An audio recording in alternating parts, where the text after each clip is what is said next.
Thanks for joining me for this business builder training. My name is Amy Dickerson, and I am going to talk to you in this training about the importance of follow-up after you have a contact with somebody. How do you follow up with them? When do you follow up? And how should you go about doing that?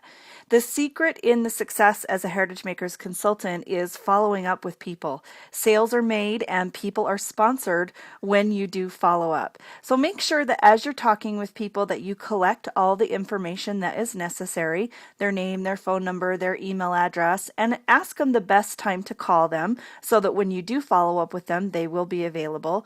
And I like to make a note of their interest, what products they were interested, maybe things that you noticed about them, so that when you call them back and you follow up with them, you can say, hey, I'm excited to make a book for your little boy. He was so cute. Or I know you loved that particular project idea about a family vacation because you guys just went on that family vacation.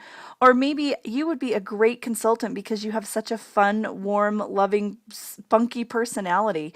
Make a little note about those people so that when you're following up, you're connected with them again and they share that excitement from the time that you first discuss things with them. After you meet somebody or you touch base with somebody, you want to follow up with them within 24 hours in an email. You want to invite them to create an account. All of your contacts should be left with an invitation to have them take the next step. So follow up an email to new clients who have whatever account they have, no matter what account they have, or if they're on Club, and get them to create an account or sign up for one of these other accounts. If you need some welcome letters, just kind of sample scripts, you can find those on our consultant resource site as well. 7 to 10 days after you send an email, you want to follow up with them. Did you receive my first email? How are things going? Have you had a chance to check out the system? Make it quick and to the point. And then monthly, you want to send them some kind of a newsletter. Let them know what our special of the month is. Maybe advertise your DigiCrops or invite them to view your blog. Just communicate with them monthly. Every follow-up should be done with a phone call as well. In addition to the email that you send out, the phone is where you're going to do your best follow-up. Make sure that you talk to potential clients after you've met them the very first time. Talk to them twice a week, or call them at least twice a week for 2 weeks. Call them once a week for a month. Once a month for 6 months, and then try to touch base with them once a quarter. Now, the reason you have to keep calling back is because sometimes as you're following up, people get busy. And even though they gave you their name and phone number, sometimes they don't answer the phone, and sometimes they don't have time to chat with you. So make sure that you continue to call them, and that's kind of the schedule that I use. I beef it up a little bit more. Well, I extend the time out a little bit more for potential consultants. I'll call them 2 times a week for a month, leaving messages or leaving voicemails and try to get in touch with them. I'll touch base with them once a week for a month, once a month for 6 months, and then at least once a quarter. All of your existing clients that you have already have an account, you want to call them every once in a while, and I try to call everybody 3 or 4 times a year. Don't ever quit calling somebody to follow up with them unless they absolutely ask you to, unless they say, you know what, I'm not interested, thanks, but please don't call me anymore. That's the only time you ever want to quit calling people.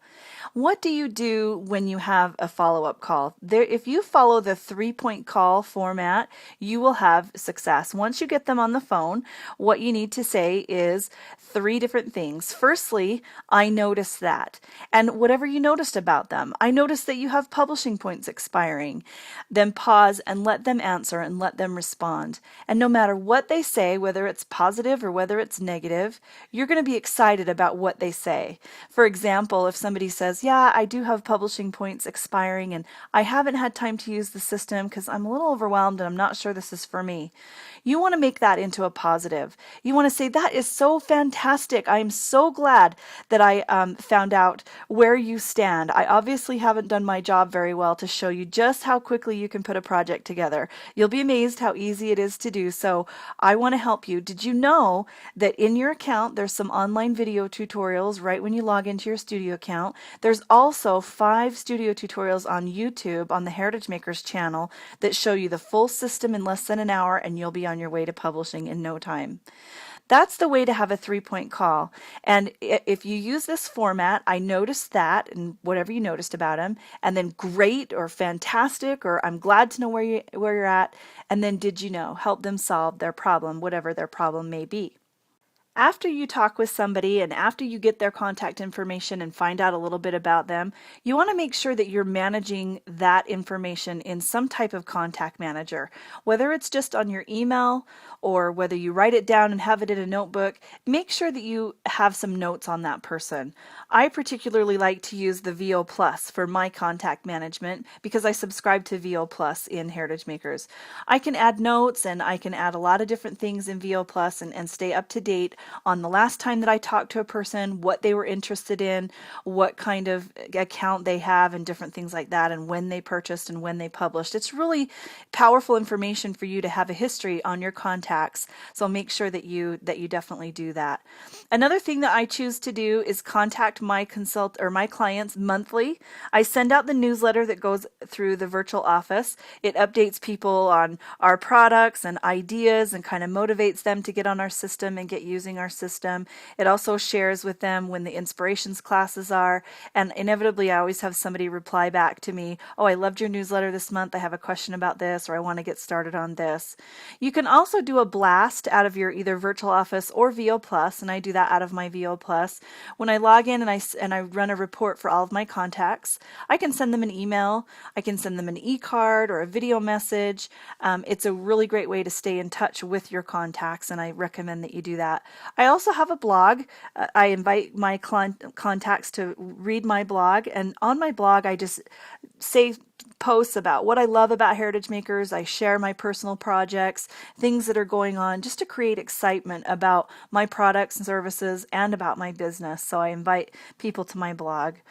Make sure that you know what your clients are doing. Run your credit and membership activity report so that you know when they last logged in, what their points are, when their club is going to expire, and things like that. That gives you a reason to contact your existing clients so that you can touch base with them every once in a while. It's a very powerful report that you can just look at online in your virtual office. You can also have it emailed to you in a spreadsheet so that you can have a physical copy of it if you want one of those too. So thanks very much for joining this training. I hope it was helpful and you know a little bit more about follow-up.